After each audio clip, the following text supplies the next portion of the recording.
Querido Deus Pai, nós somos gratos a Ti, Deus, por tudo que tem nos concedido. Obrigado, Deus, pelo Teu livramento. Obrigado por este dia maravilhoso que Tu nos desse. Foi de luta, mas também de grandes vitórias. E aqui estamos, Senhor, para Te agradecer tudo isso. E agora em que vai ser feita a ministração da Tua palavra, abre o nosso coração, o nosso entendimento, a nossa mente, tira toda a dificuldade de ouvirmos a Tua palavra e de guardarmos em nosso coração. Pai, oramos a Ti, agradecidos e pedindo, Senhor, ao Teu servo que vai ministrar, continua dando ele a facilidade, ó Deus, e Senhor, a realidade da Tua palavra, aquilo que Tu realmente quer falar para nós nesta noite. Pai bendito, oramos a Ti, agradecidos por tudo, em nome do Teu Filho amado Jesus. Amém. Mas é a nossa caminhada e a nossa jornada, e a missão da igreja, a nossa missão, ela é extremamente, eu tenho dito aos irmãos, embora possa ser um palavrão, né? Pode ser um nome estranho ao nosso linguajar cotidiano, mas o papel da igreja é extremamente hermenêutico, é interpretativo, é de interpretar a palavra de Deus. Todo o livro de Atos é o que eu tenho trabalhado com os irmãos nas terças-feiras em que trago esse estudo. Tem aí embaixo, aí, o documento aí embaixo, Paulinho. Trago os estudos, a gente está trabalhando em cima do livro de Atos, eu sempre tenho dito isso. O papel da igreja é extremamente hermenêutico, que é interpretativo. Eu conheço a palavra, eu tenho de interpretar para mostrar essa palavra para o mundo, para todas as outras pessoas. Nós vamos ver que o apóstolo Paulo, ele tinha muita habilidade nisso, e nesse momento aqui esse episódio do livro de Atos, o capítulo 19, nós vamos ver que o apóstolo Paulo parece até que fracassou na missão, mas Deus estava no barco, né? A ministração do domingo que ouvimos aqui, Deus está no nosso barco, Ele não é um fantasma, Ele está no nosso barco, né? Porque os discípulos achavam que Ele era um fantasma, lá naquele episódio de Mateus, o capítulo... Não me lembro agora o capítulo, mas ali, Jesus, quando acalmou a tempestade, né? Nós vimos agora, domingo passado, e os discípulos, que eram homens experimentados, e tanto experimentados na vida, porque eram pescadores e conheciam o meio-mar, quanto experimentados nas coisas dos céus também. Eles estavam na escola de Deus, no discipulado de Jesus Cristo. Mas eles gritaram, se apavoravam. Eu fico pensando no episódio ali, bota aqui assim, por favor. Naquele episódio eu fico pensando, um monte de homem, tudo... porque assim, o nosso padrão hoje, a gente vive até mais, né? 70, 80, 90, hein? Eram pescadores, né?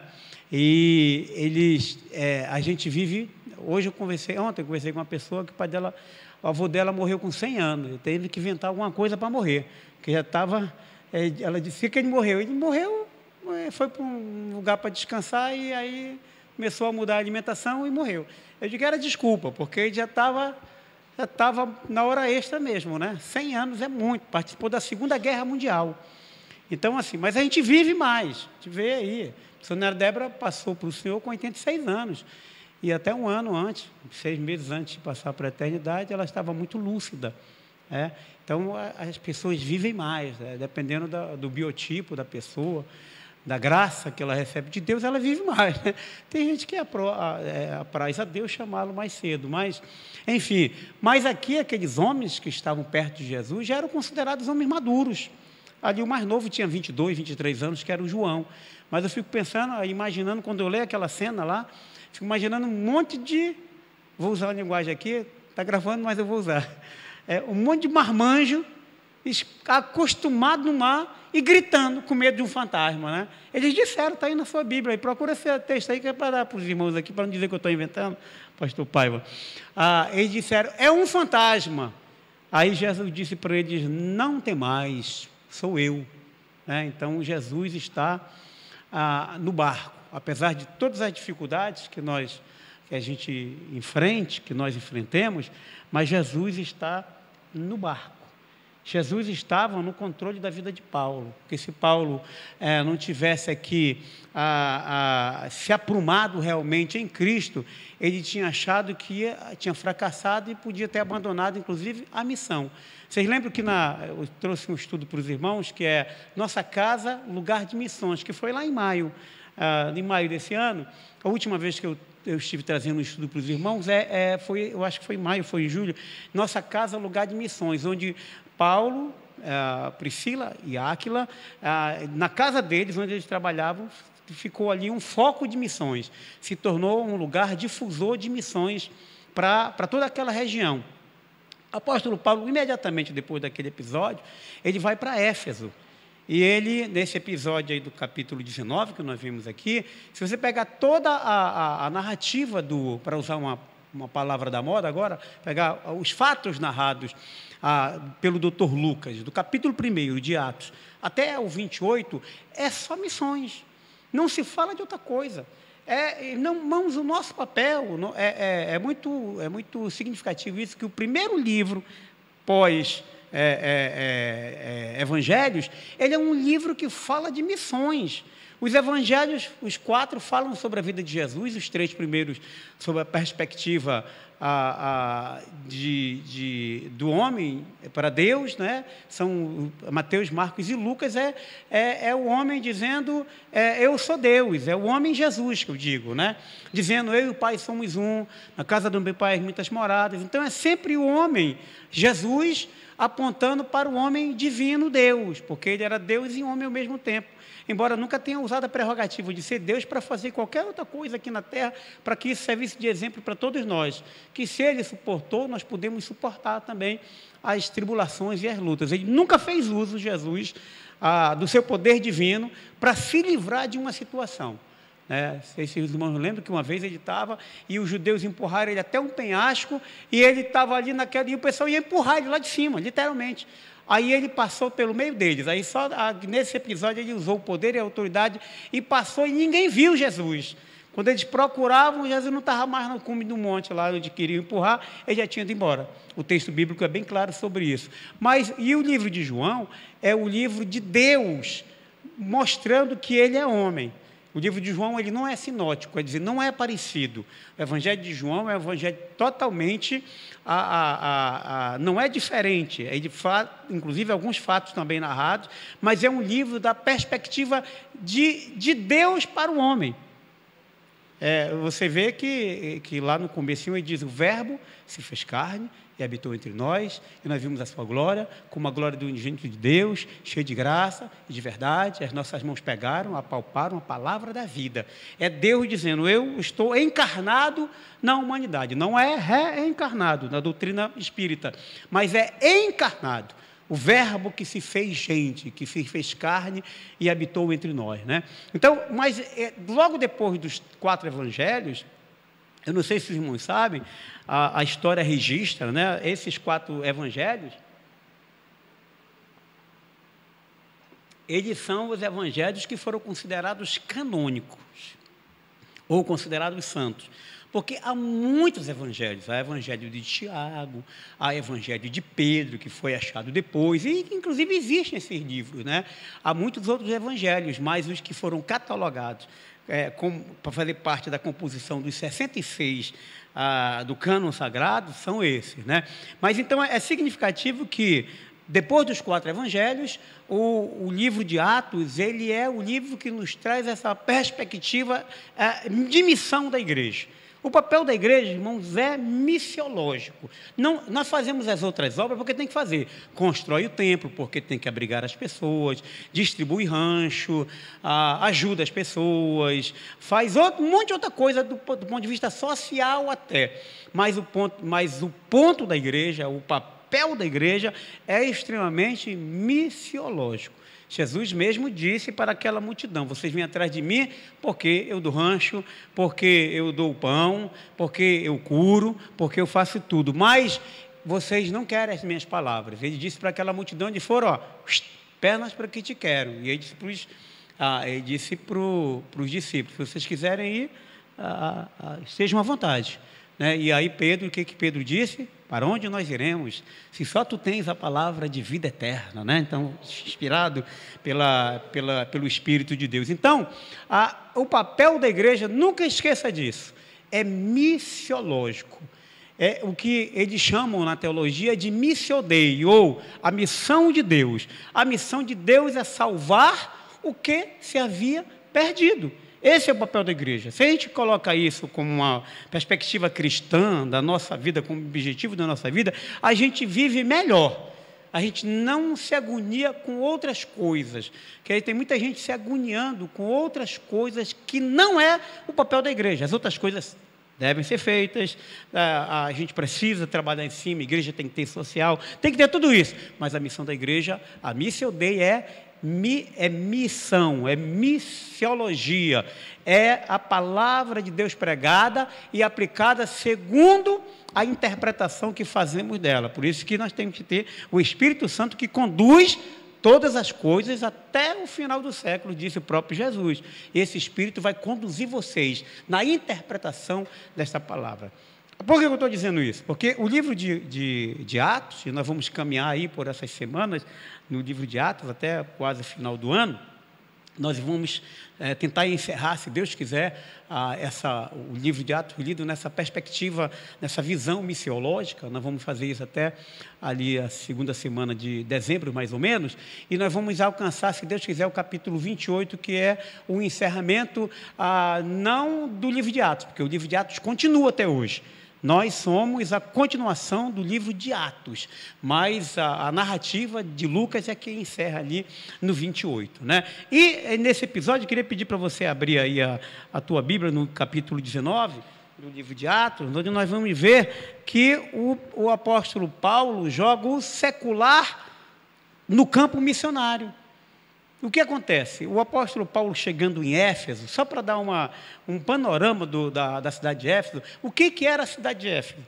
A cidade de Éfeso era uma cidade cosmopolita, onde passavam todas as pessoas que iam para todo canto. Vai para Roma, passa em Éfeso. Vai para Jerusalém, passa em Éfeso. Era uma cidade de mercado, uma cidade onde estava como ponto turístico o templo de Ártemis, ou Diana dos Efésios, né? É o mesmo templo, né? Eu falo de Ártemis porque para os irmãos terem ideia, era uma cidade tão importante que esse templo, que era um templo suntuoso, era um templo esplendoroso, ele fazia parte das 7 maravilhas do mundo antigo. Vocês lembram lá que a gente era menina, a gente estudou lá quando eu estava lá na 5ª série? As 7 maravilhas do mundo, né? Colosso de Rhodes, o mausoléu de Carsolano, né? Que mais? Farol de Alexandria, Jardim Suspenso da Babilônia, o que mais? Biblioteca de Alexandria, o que mais? Vai dizendo, são 7, né? Vai dizendo aí, vocês não lembram mais não? Vamos voltar para a 5ª série lá, supletivo, lá antigamente, né? Eu sei que era o Colosso de Rhodes. O que era o Colosso de Rhodes? Era uma estátua de 30 metros de bronze, de altura, que era em homenagem a uma guerra. Rhodes era considerado o deus dos mares também, para os gregos. E eles fizeram aquele colosso, aquela estátua magnífica, que dava para ver de longe, que tinha um farol da mão, inclusive servia de guia, de farol também para os navegantes. E depois ela foi destruída no ano 200 alguma coisa, por um terremoto que deu na cidade de Rhodes, né? Mas tem o Colosso de Rhodes, a estátua de Zeus, que era uma estátua grande, gigantesca também, aí o farol de Alexandria, as pirâmides, a pirâmide do Egito, que é a de Gizé, né? O mausoléu, acho Carsolano, eu acho que é o nome do sujeito, Jardim Suspenso da Babilônia, e eu não me lembro da 7ª, né? Agora vocês sabem que aí, a partir de 2005 ou 2015, foi feita uma nova composição, e tem as 7 maravilhas do mundo moderno, né? É do mundo moderno, mas o Coliseu Romano, que é antes de Cristo, já estava lá. Mas é moderno, né? O Coliseu Romano, a Muralha da China, Cristo Redentor, lá aquela estátua lá do Rio de Janeiro, as pirâmides, a cidade perdida dos Incas aqui, que é perdida, mas foi achada, lá no México, uma pirâmide Singen, que eles dizem, né?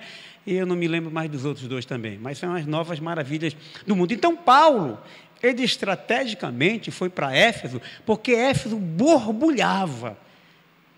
Éfeso borbulhava, todo mundo passava por Éfeso. Eu não sei se tem gente aqui da minha idade, né? Mas eu não sei se vocês lembram, a Zona Franca de Manaus na década de 80. Meu amigo, pegava fogo. Vocês lembram disso? Se você for no centro hoje, dá pena. O centro está abandonado. Porque se espalhou, né? Zona Norte, Zona Leste, os shoppings tiraram aquela centralidade que tinha aqui na zona central da cidade. E muitas coisas, né? Mudaram essa visão. Mas eu me lembro do centro, na década de 80, fervilhava. Era quase que 24 horas, era bombando. Ela estava bombando naquela época. Então, Éfeso, ela já era uma cidade meio decadente, mas assim mesmo era uma cidade com profusão de ideias, de misticismo, de filosofias, da intelectualidade, tudo passava em Éfeso. Eu estou falando isso para a gente ter um panorama, para a gente saber como é que Paulo se conduziu no meio daquela multidão de gente. Aí Paulo, chegando lá, ele vai para onde? Ele vai para a sinagoga pregar por 3 meses. Lembra lá? Persuasivamente, diz o texto, né? Ele usou a intelectualidade dele. Nós falamos no domingo, na escola bíblica dominical aqui, sobre essa questão do preparo, de a igreja ter os seus mestres, seus doutores. É importante, porque a gente que vive o que a gente chama de fé doméstica. Qual é a fé doméstica? Por que a gente crê em Jesus? Diga aí. Eu não estou falando para você me dar a definição lá da confissão de Westminster, né? Ou então nosso próprio credo, né? Não estou nem pedindo isso. Mas por que a gente chama de fé doméstica? Por que você crê em Jesus Cristo? Quem foi que disse que Deus existe? Hã? A tua mãe, né? Eu já falei isso aqui algumas vezes. É porque quem foi? Perguntaram do Karl Barth, o grande teólogo. Perguntaram dele, quem foi que disse que Deus existe? Karl Barth é um grande teólogo agora do século passado, né? Um dos maiores teólogos, né? Embora eu sempre diga aqui que dizem que só existe 3 teólogos, né? Paulo, o Agostinho e o Lloyd Jones, né? Martin Lloyd Jones, que era o médico da rainha da Inglaterra. E aí perguntaram dele, ele disse, quem foi que disse que Deus existe? E pensaram que ele ia dizer assim, ele ia falar sobre o primeiro motor, aquela teoria do Santo Agostinho, né? Porque dá trabalho isso para produzir. Se você pegar o livro de Berkoff, que é um teólogo francês, que a maioria dos teólogos passam por ele, né, pastor Edmar? O Berkoff é o nosso guia na época de seminário, né? Berkoff é dessa grossura, é um francês, Louis Berkoff. Ele vai, para te falar que Deus existe, a letra bem miudinha, ele tem não sei quantas folhas para dizer que Deus existe. Ele fala, inclusive, da teoria do primeiro motor de Santo Agostinho. Quer dizer, essa pessoa, que era inteligentíssima, considerado o doutor da igreja, o Agostinho de Hipona, né? Santo Agostinho, o Agostinho de Hipona, ele desenvolveu toda um estudo para mostrar, para dar razão à fé. É isso que eu quero dizer. Então, assim, a igreja é importante. A gente, para o dia a dia, para o consumo, está bom. Mas a igreja precisa de mestres e doutores, porque, deixa eu dizer um negócio para os irmãos, o que desvia a igreja, o que tira a igreja do eixo, é um desvio teológico. É o desvio teológico que tira a igreja do eixo. Né? Vou dizer uma coisa aqui, está gravando, né? Eu disse domingo de manhã, mas não tem problema não, porque tem base na palavra. Tem muita gente, eu vou falar baixinho para o pessoal lá não me ouvir, eu vou falar baixinho só para os irmãos aqui, né? Tem muita templos, igrejas, movimentos que levam a arca, faz uma réplica da Arca da Aliança, e bota dentro da igreja. Está certo ou está errado? Está errado. Não tem base bíblica. Inclusive, a recomendação bíblica é contrário a isso. Jeremias 3,15, não é isso? Nunca mais façam uma outra Arca da Aliança. Está escrito na palavra. Você pode pegar aí e ver se eu estou falando a verdade. Isaías 3,15, ou é Jeremias 3,15? Veja se eu estou falando a verdade para você. Nunca mais façam outra arca para vocês. Então, parece uma coisa simples, mas é um desvio teológico, que pode ser que não traga efeito nenhum para o mal ou para o bem. Mas eu quero dizer para os irmãos que isso não edifica. O que é isso? É falta de centralidade na palavra de Deus, falta de segurança teológica, aí leva as pessoas a fazerem isso. E aí é um desvio teológico. Isso é desvio teológico. E assim como há muitos desvios. Eu vou evitar de falar para que, como vai ser publicado, para não... Vamos nos manter aqui na palavra de Deus. Então o apóstolo Paulo diz, olha o que diz o texto aqui do Atos capítulo 19. Durante 3 meses, Paulo frequentou a sinagoga, onde falava ousadamente, dissertando. Dissertar é o quê? Era interpretar a palavra para os seus ouvintes. Nós não podemos esquecer que a dianata da intelectualidade estava em Éfeso. Gente que tinha saberes, filósofos, pessoas da intelectualidade. E Paulo foi lá e disse, opa, eu vou na sinagoga. O que era sinagoga? Não era o templo, hein? Só para deixar claro, sinagoga é um lugar que começou a ser implantado no meio da sociedade judaica, da religiosidade judaica, da religião judaica, ali por volta do 7º século antes de Cristo, quando os judeus foram cativos, aí quando eles voltaram, a partir do retorno do exílio, né, ali mais ou menos 570 e tal, antes de Cristo, aí eles começaram a trazer o povo e implantar as sinagogas, que era para ler a palavra em substituição ao templo, porque não esqueçamos que o templo foi profanado, queimado e arrebentado. E aí depois de muito tempo, lá sob Herodes, é que foi reconstruído, mas já na era de Jesus ali. Mas antes, nesse hiato aí, os judeus precisavam de um lugar para estudar a palavra de Deus. E esse lugar foi o lugar colocado como sinagoga. Antes, você não vai ver sinagoga antes da volta do exílio, que era um lugar que o judeu fazia o quê? Os judeus, né? Era preciso 10 judeus para se constituir uma sinagoga ou um ajuntamento de judeus para ser considerado culto. Eram preciso 10 judeus. E aí o que eles fizeram? Fizeram essas sinagogas, que era um lugar, um tabernáculo, assim, um sobrado ou um lugar separado, para que eles oficiassem não os sacrifícios, que os sacrifícios eram feitos no templo. Sinagoga era o lugar para cantar, como nós fazemos no culto hoje, né? Um dia desse alguém chegou comigo, mas nossa igreja é tudo igual, canta os 3 hinos da harpa, lê a palavra, cantores do templo e pregação. Mas o que quer mais, mano? Aí essa pessoa foi lá para a maior igreja que tem aqui no Brasil. Aí eu perguntei, e aí, como é que é o culto lá? A banda canta, lá nessa maior igreja que tem no Brasil, a banda canta, toca, né? A banda toca, faz a leitura oficial, aí vai alguns irmãos lá cantar na frente, e depois o pastor acende-se as luzes, rufam os tambores, e o pastor entra para pregar. Eu digo, o que tem diferente da nossa? Nada. Não dá para inventar. Não dá para inventar. Não é verdade? É o rito. É rito isso. Né? Embora a gente... O que a gente pode inventar? Inverter a ordem da pauta? Para quê? Não é verdade? Então, a sinagoga. O que eles faziam? Cantavam, liam o texto, e o rabino, ou o mais inteligente daquele lugar, dissertava esse texto. É isso que o apóstolo Paulo fez aqui. Né? Agora, o que ele fez? E diz a palavra que ele dissertava é esmiuçar a palavra. Não tem gente que a palavra, quando pega a palavra, é medicina, não tem? Tem gente que quando abre a palavra é medicina, você fica assim, ó, bebendo, querendo mais.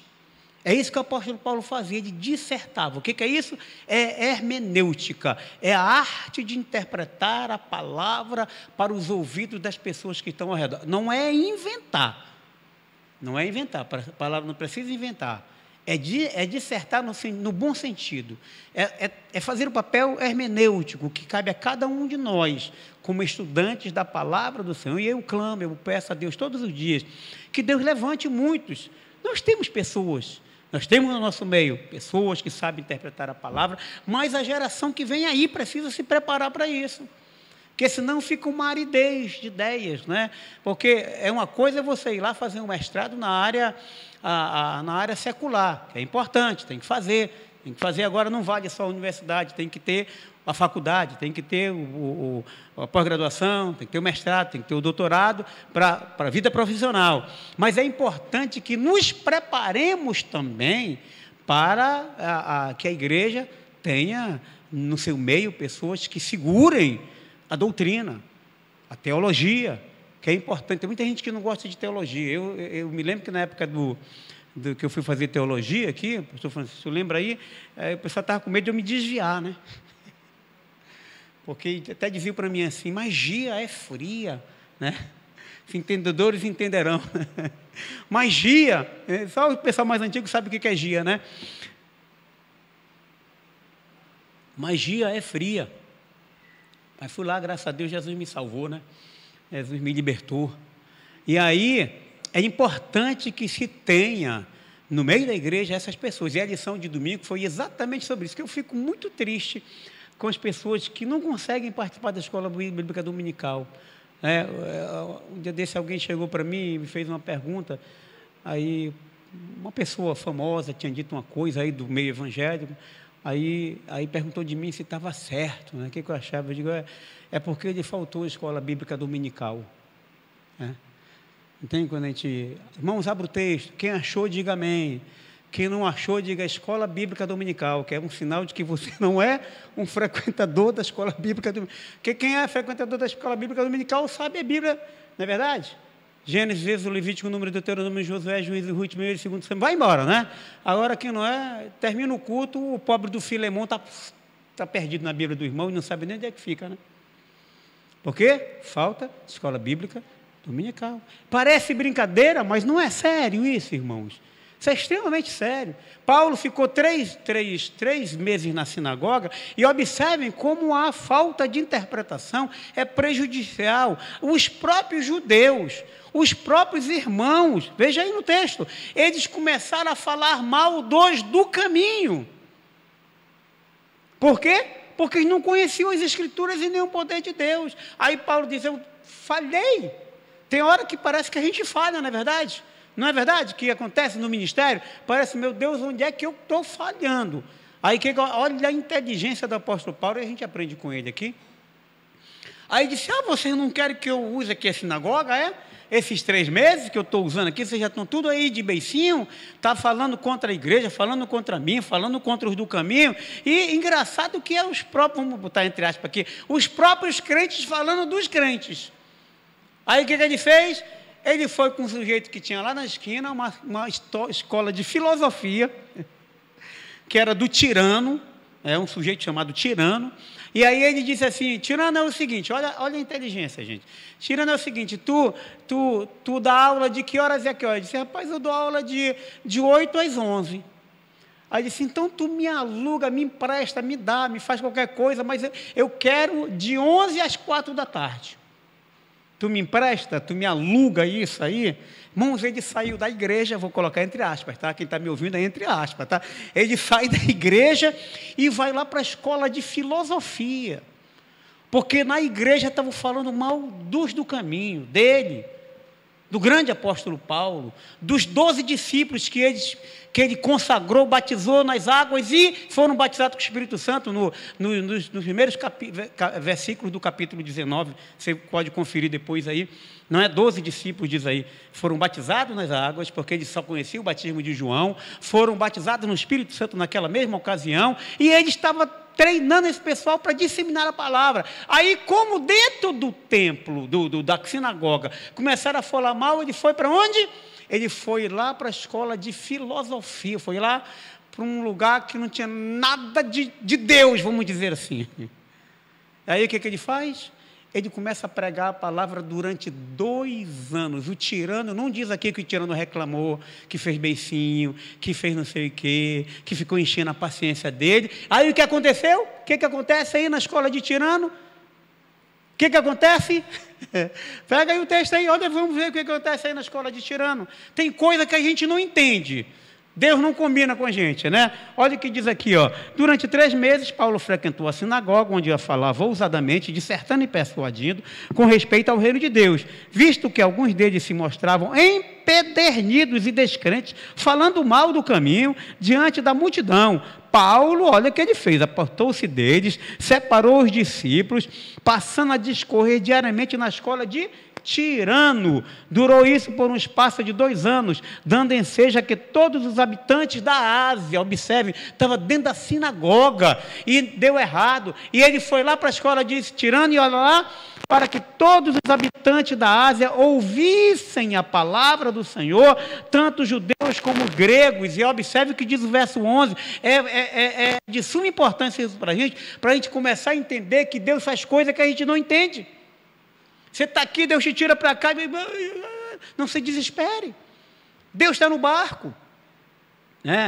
E Deus, lá na escola de Tirano, não esqueça, que estamos falando tudo isso aqui na escola de Tirano, não era na sinagoga. A sinagoga estava todo mundo lá, quietinho, arrumadinho, mas falando mal do Paulo, falando mal do caminho. E aí ele foi para a escola do Tirano. Aí Deus, pelas mãos de Paulo, fazia milagres extraordinários. Aonde? Dá para entender? Mas olha a estratégia que Paulo usa. Ele foi usar a missão no secular. Foi Deus que empurrou Paulo para ali, gente. Que Paulo era aberto para as coisas de Deus. Às vezes a gente não é, a gente briga com Deus. A gente quer brigar com Deus. Calma, deixa Deus agir. Deixa Deus trabalhar. E aí, lá na escola de Tirano, todo mundo da Ásia ouviu a palavra, foram curados, milagres aconteciam através do apóstolo Paulo, e o que mais? E a ponto de levarem aos enfermos, isso aqui, eu vou explicar depois isso aqui, para não virar moda, tá? Porque para ninguém depois querer meu lenço, tal, minha toalhinha me enxugando aqui, você vai levar para alguém ser curado. Eu vou explicar por que vocês estão rindo. Eu vou explicar depois por que isso aqui, tá? A ponto de levar aos enfermos lenços e aventais do seu uso pessoal. Só começou a levantar, Paulo, quando ele fazia tenda, ele usava uma tira aqui na cabeça para o suor não escorrer para o rosto.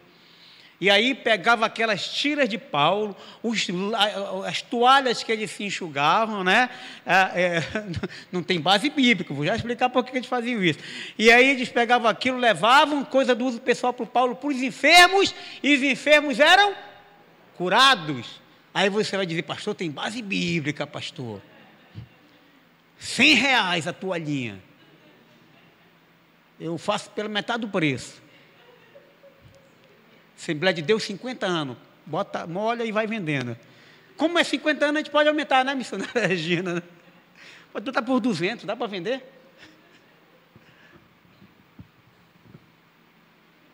A gente estava onde aqui? Vamos só ver o contexto aqui. Onde é que nós estamos aqui? Paulo está onde? Vamos voltar na história. Estamos lá com Paulo, lá na igreja, lá na sinagoga. Depois nós fomos para a escola de Tirano, certo? Onde é que era? Em Éfeso. Lugar extremamente místico. Lembro, mais adiante no texto, vamos ler daqui a pouco, eles começaram a ser incomodados pelas bruxarias que faziam, pelos trabalhos ocultos, diz o texto bíblico, das adivinhações. Eles pegaram e levaram todos os pergaminhos, que eram os livros da época, para a praça e queimavam publicamente, ao ponto de queimarem 50 mil denários de livros. Era o dinheiro, gente, que dava para construir um templo da Diana. Era muito dinheiro. Mas Paulo não estava nem preocupado com isso. Estava nem aí. Não estava porque ele estava no evangelho. Vocês já perceberam que hoje tem um evangelho que é um evangelho para artista, vocês perceberam? Já tem um evangelho para artista, um evangelho para jogador de futebol, um evangelho para corredor de Fórmula 1. É o evangelho para cada... Do Paulo não tinha isso. Mas é a vida dele, ele vai ficar pobre, não interessa. É o evangelho. Quem cuida de nós é o Senhor. Pegaram o maior jogador de futebol americano da... Onde é que o Ari mora? Não, mas NBA é dos Estados Unidos, lá onde ele mora. Austrália. Pegaram o maior jogador de futebol da Austrália. Não sei se vocês lembram disso, uns um ano atrás. Vocês lembram disso?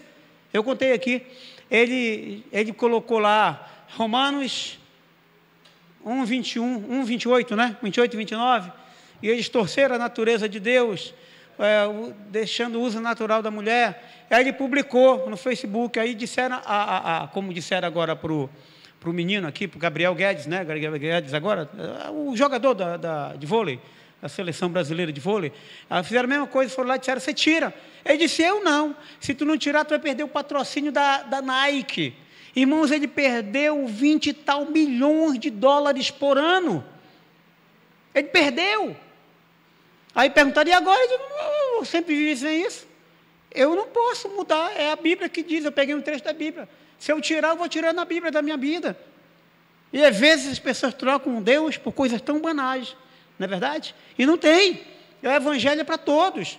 Evangelho é poder de Deus para a salvação, para todo aquele que nele crê, tanto do judeu quanto do grego. Ele não mede. O Evangelho é de Mateus, é de Lucas 13:20, alguma coisa, que diz assim, o reino de Deus é tomado por violência, que viola, inclusive, a minha própria integridade, que viola os meus conceitos humanos, que viola o meu querer, que viola o beicinho que as pessoas fazem, mas é porque é um artista e ele não pode deixar, senão ele não vai ter de que viver.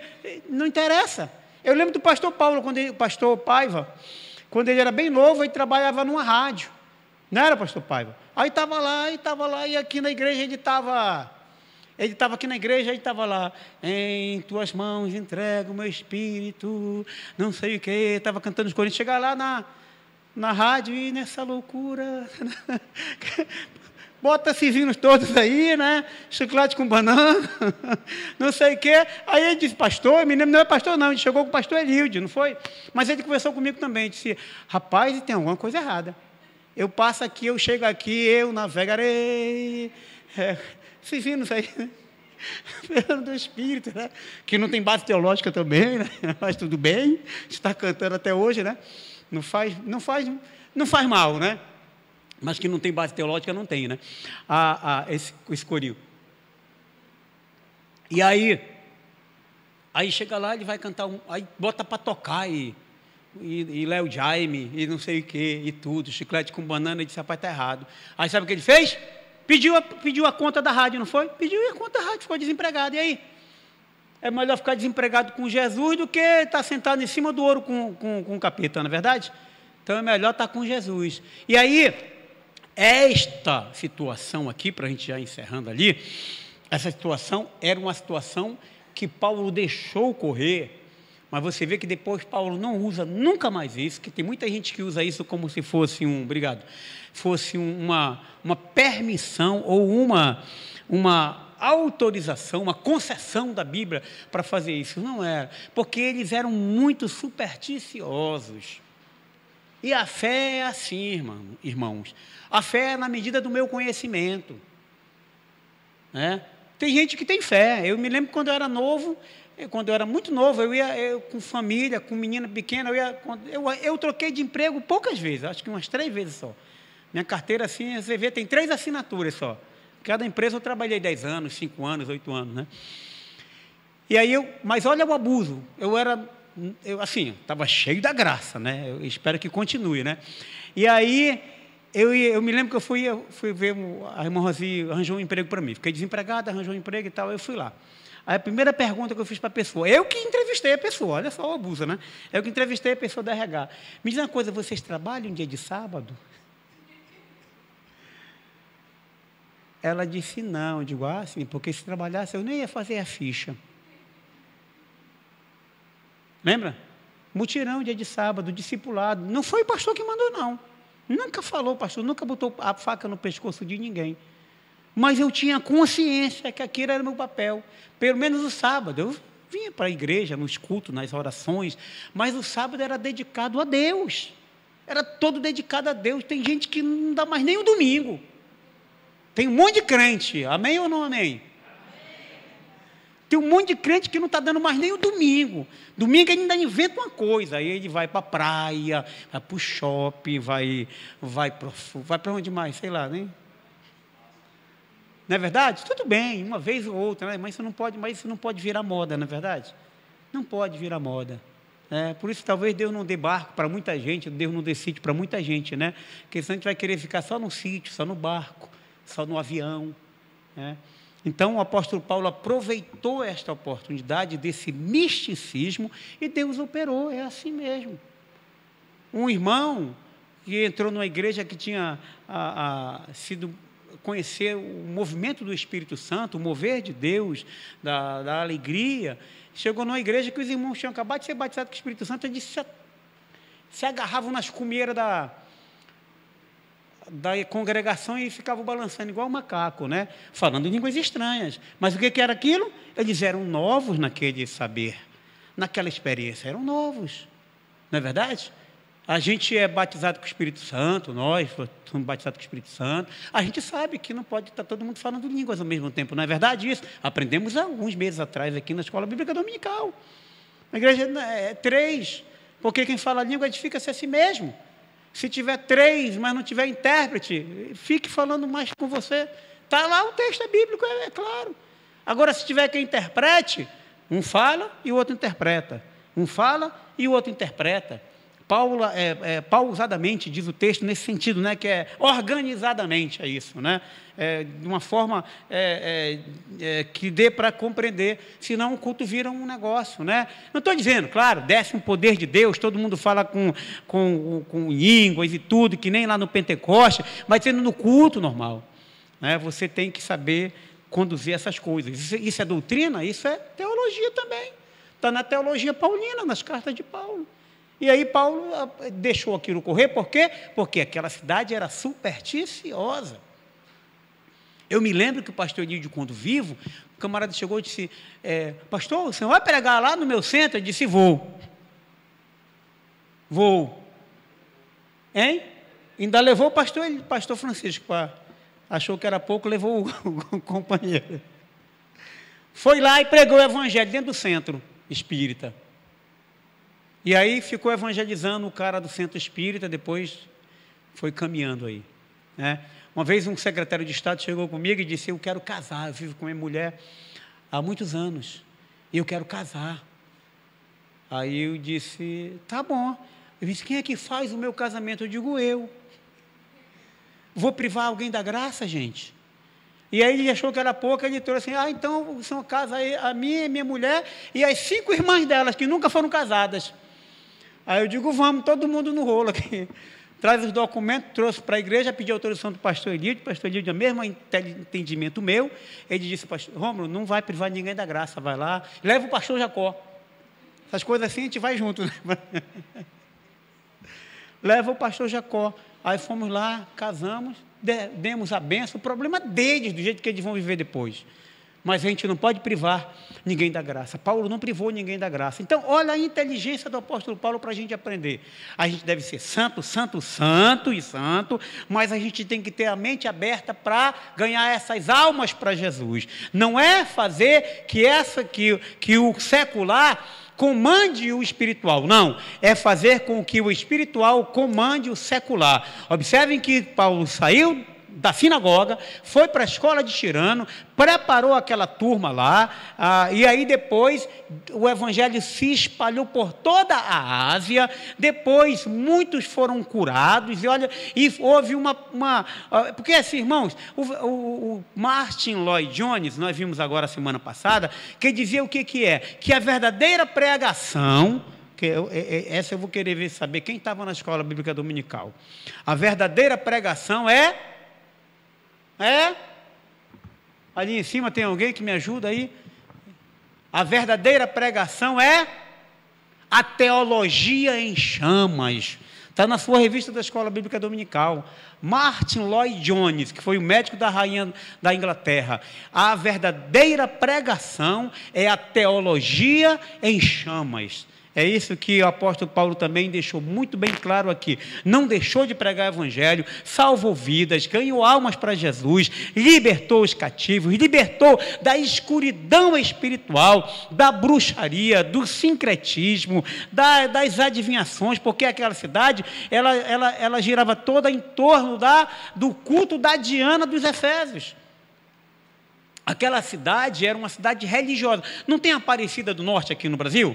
Vai todo mundo lá, vai a gente pagar promessa, é multidão, é gente, é imensidade, é uma imensidão de pessoas lá.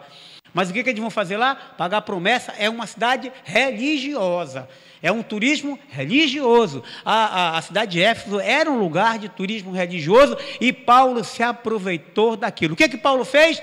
E esse é um alerta para nós. Saiu das 4 paredes, porque quando a gente fala em missões, a gente pensa logo, eu vou trazer um monte de gente para o culto. Olha a nossa missão, como ela é investida, né?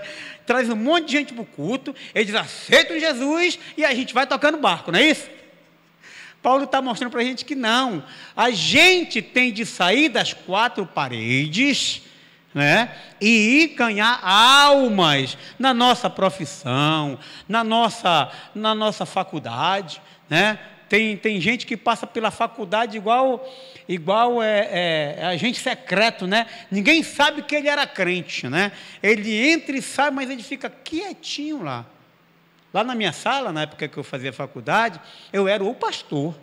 Tinha qualquer assunto, pessoal, não levava na brincadeira, não, eu vou o pastor. E aí, para isso, eu tinha que dar um bom testemunho, estudava mais do que todo mundo, para não passar vergonha, para não colar, para não dar mau testemunho, não é verdade? O crente tem que ser assim.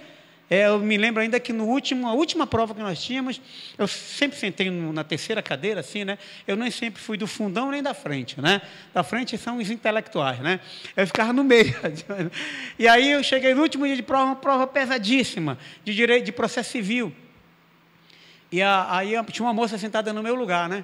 Aí eu disse, você me dá licença? Eu disse, não, vou sentar aqui hoje, né? Aí eu olhei para os meus companheiros, né? Os 3 mosquiteiros, né? Calma, aquela turma ali que o pessoal achava que a gente era a turma mais inteligente, né? De se enganava o pessoal da sala, dizia que nós éramos a turma dos CDFs, né? E aí eu olhei para eles e eles ficaram tudo desconfiados, assim, como quem concordando que ela ficasse lá. Mas ela queria ficar lá para pegar cola. Aí ela disse, aí eu fiquei assim, eu digo, não, tudo bem, eu vou sentar lá atrás, que quem dá cola sou eu não pego. Ela ficou desconfiada. Não tem problema, eu sento em qualquer lugar, até debaixo da mangueira eu fico, né? Porque eu dou cola, eu não pego cola. Ela ficou desconfiada porque ela estava lá para pegar cola, né? Então, assim, mas tem gente que passa pela escola, pela faculdade, parece agente secreto. Nunca ninguém nem sabe que ele é crente. Irmão, não temos que aproveitar as oportunidades no emprego, no lugar que a gente vai, em qualquer lugar, pregar o evangelho. Você sabe esse hino que você cantou primeiro, aí eu acho que é o 149? Você sabe como foi escrito ele? Ele foi composto pelo PLM. PLM estava na central, lá em Madureira, central de uma estação, e ele viu aquela multidão, ele foi de manhã cedo, ele estava naquela crise. Ele disse, eu fico no Evangelho ou eu vou lá para Resende fazer, Resende, né? Resende fazer academia, meu pai me quer lá, mas Deus me quer aqui, e se eu for lá eu vou ser general, eu vou viver a minha vida toda confortavelmente. Se eu ficar aqui, eu não sei o que me espera, né? Eu vou ou fico ou vou. Aí ele pensou, aí ele viu aquela cedinho, aquela multidão de gente entrando no trem, né? Saía, entrava, saía, entrava. Aí ele olhou e disse, no meu barco a remar, as ondas pelo mar, mesmo na bonança ou no furacão. Pode ser que desta vez eu não tenha mais revés, muitos peixes apanhando para o Senhor. Vou pescar os pecadores para Cristo. Resende nunca mais, neste mundo cheio de horror. Resende era academia, onde ficava a academia, né? Onde fica até hoje a Academia das Agulhas Negras, a AMAN, né? Academia Militar das Agulhas Negras, AMAN, né? Lá em Resende fica, porque o pai dele era onde formava lá, não sei se é Resende mesmo, Resende é da aeronáutica, né? É do exército, né? Ele ia ser preparado, ele ia ser general, gente. Filho de general, se ele for um bom homem, ele vai ser general, né? Dificilmente, quem não é filho de general, vira general. Mas, na maioria das vezes, filho de general, se seguir a carreira, vira general, se transforma em general, que é um dos cargos mais bonitos que tem, né? Tanto em qualquer, se você olhar de qualquer perspectiva, de qualquer ótica, ser general não é para qualquer um, não, né? O pastor Edilde, nós temos a honra de ter no nosso currículo aqui, o pastor Edilde foi instrutor da ESG, né? Que todo general tem que fazer ESG. ESG é a Escola Superior de Guerra, e o pastor Edilde era um dos ministradores do curso dos pretensos generais, daqueles que estavam na escola para o generalato, porque general é como se fosse um pós-doutorado, né? Para poder ser general, para poder ser coronel tem que fazer como se fosse mestrado, né? Para ser general tem que fazer como se fosse um doutorado, né? É um curso lá especializado, e tem que passar pela ESG, e o pastor Edilde era um dos instrutores da ESG aqui da região Amazônia. Isso aí é uma honra para a gente, hein? Só tem coronéis que vão preparando-se para ser generais, né? Então, o pastor nunca disse isso para ninguém, né? Vocês estão sabendo agora. Então, dê glória a Deus, até porque esse mês seria o aniversário dele, né? Dia 15, dia 17, agora seria aniversário do nosso pastor, né? E para a gente é uma honra. E eu declaro isso com declinando e declarando também a humildade dele. Ele nunca fez propaganda disso para ninguém, mas ele era instrutor da ESG, né? Então, aí o Paulo Leivas Macalão pensou e disse, é melhor, eu nunca mais vou voltar para Amã. Amã que fique para aí, eu quero ser o pescador de Cristo. Por quê? Porque Deus deu estratégia para Paulo Leivas Macalão, foi um dos maiores evangelizadores também da história brasileira, né? Foi um homem que solidificou a marca Assembleia de Deus também em solo brasileiro. E aí ele disse, eu vou pescar os pecadores para Cristo, assim como fez Paulo, irmão. Olha o término do texto aqui, o encerramento do texto aqui na Evolução diz assim, e Deus pelas mãos de Paulo fazia milagres extraordinários a ponto de levar os enfermos lenços e aventais do seu uso pessoal, diante dos quais as enfermidades fugiam das suas vítimas e os espíritos malignos se retiravam, lá na escola de Tirano, não esqueça disso. E alguns judeus exorcistas ambulantes tentaram invocar o nome do Senhor sobre os processos de espíritos malignos, dizendo, esconjuro-vos por Jesus a quem Paulo prega. Os que faziam isto eram 7 filhos de um judeu chamado Seva, sumo sacerdote, mas o espírito maligno lhes respondeu, conheça Jesus e sei quem é Paulo, mas vós, quem sois? E o processo de espírito maligno soltou sobre eles, subjugando a todos, de tal modo prevaleceu contra eles que desnudo, arrancou a roupa deles, e feridos fugiram daquela casa. Chegou este fato ao conhecimento de todos, assim judeus como gregos, habitantes de Éfeso, veio temor sobre todos eles, e o nome do Senhor Jesus era engrandecido. Muitos dos que creram vieram confessando e denunciando publicamente as suas próprias obras mais. Também muitos dos que haviam praticado as artes mágicas, reunindo os seus livros, os queimaram diante de todos, calculados os seus preços, achou-se que montavam a 50.000 denários. Assim a palavra do Senhor crescia e prevalecia poderosamente. Diga comigo assim, a palavra do Senhor crescia e prevalecia poderosamente. Eu trago essa palavra aos irmãos, como disse, até porque esse ano e o que vem também, o tema de nossa igreja, o lema de nossa igreja é alargando as fronteiras, né? Tem que lembrar de vez em quando, que senão a gente esquece, né? Esquece até a pregação de ontem, imagina. Alargando as fronteiras. Precisamos realmente ter essa perspectiva, ter essa visão do reino de Deus. O reino de Deus não é comida, o reino de Deus não é bebida, o reino de Deus não é construção, embora tenhamos que fazer as construções, temos que fazer o que é necessário, mas o reino de Deus é essencialmente ganhar almas. O reino de Deus se faz ganhando almas para Cristo. E nós temos que usar todas as estratégias. Semana que vem a gente ainda vai falar sobre esse tema, até, como disse, até o começo de dezembro, né? A segunda semana de dezembro, nós vamos estar falando sobre isso, sobre essa visão do livro de Atos na missão da igreja. Não esqueça disso. A missão da igreja é hermenêutica, que é interpretar a palavra. Se Paulo não estivesse ali, o que disse aquele eunuco, servo da rainha de Candace, lembra lá? O que ele disse? Ele ia lendo o livro de Isaías, e ele foi levado diante dos seus tosqueadores como cordeiro mudo, e não se abriu a sua boca, som nenhum abriu a sua boca. E aí o Filipe, eu não sei, até hoje eu não consegui entender como é que Filipe era Superman, né? Filipe, diz o texto que ele saiu correndo lá da carruagem, né? Ele era atleta, né? Deve ter pulado. Ei, o que tu está fazendo aí? Aí o servo da rainha de Candace disse, o quê? Eu estou lendo o livro do profeta Isaías. E aí ele perguntou, entendes tu o que lês? Tem até um livro, né, da época de seminário, não sei se vocês fizeram, né? Na época de seminário, entendes o que lês, né? É um livro que quem está fazendo hermenêutica no seminário teológico tem que ler. Entendes o que lês? E aí ele disse, como é que eu vou entender se não há quem me explique? Lá em Atos, né? A Filipe, lembra do Filipe que foi lá para o deserto? Como é que eu vou entender? Aí Filipe sentou-se, aí diz a palavra que ele foi explicando tudo aquilo que havia de ser explicado, que ele falava de Jesus. O Isaías não estava falando dele, Isaías estava falando do Messias, Isaías estava falando de Jesus. E é o papel da igreja, é falar de Jesus. Porque, irmãos, o mundo está aí, não se iluda não. A gente pensa porque tem rádio, tem televisão, tem internet, mas a maioria das pessoas ainda está nas suas próprias fraquezas. Que o Evangelho, infelizmente, ele é o tempo em que ele é difundido, mas muitas vezes ele é difundido de uma forma errada, erroneamente, conduzindo muitas pessoas à perdição.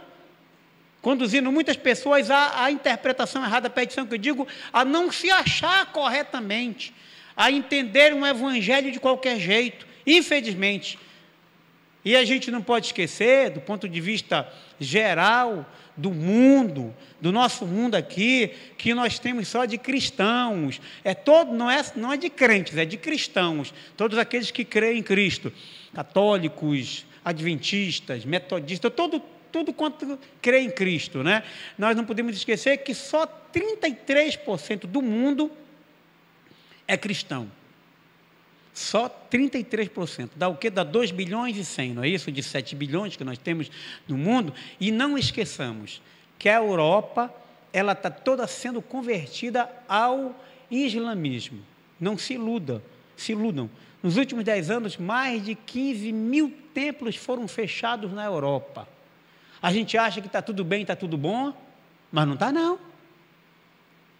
A gente precisa de clamar ao Senhor, porque quando a gente vai clamando e vai espalhando o Evangelho, mais pessoas são sendo salvas e o Senhor se aproxima de voltar para vir buscar a sua igreja.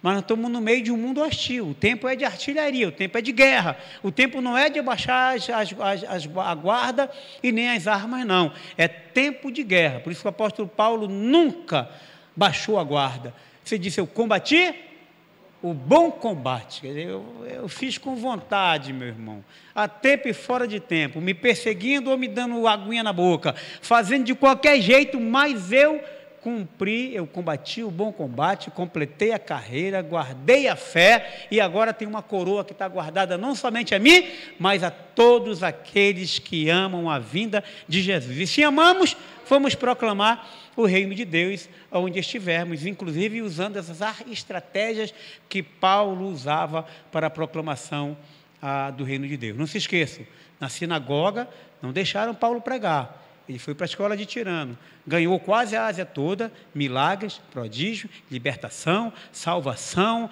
a queima de livros de bruxaria e o reino sendo o quê? Diz o texto aqui, e a palavra do Senhor se multiplicava.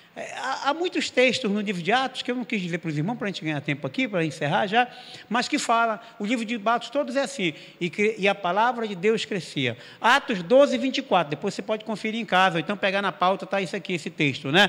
E apesar de tudo isso, mata Tiago, prende Pedro, persegue a igreja, dissolve dispersa os apóstolos no meio do mundo, mas o que diz o Lucas? Lucas era muito frio nesse sentido, né?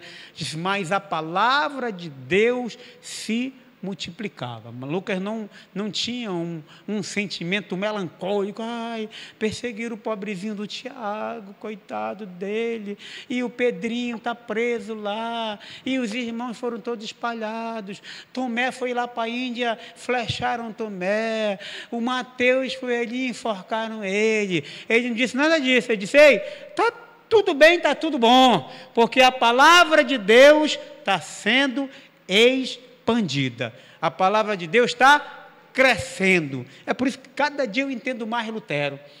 Mas Lutero e a vida, ele diz assim, a vida, eu não estou preocupado com a vida, eu estou preocupado com o Evangelho, porque o Evangelho é que leva para o céu ou que leva para o inferno, né?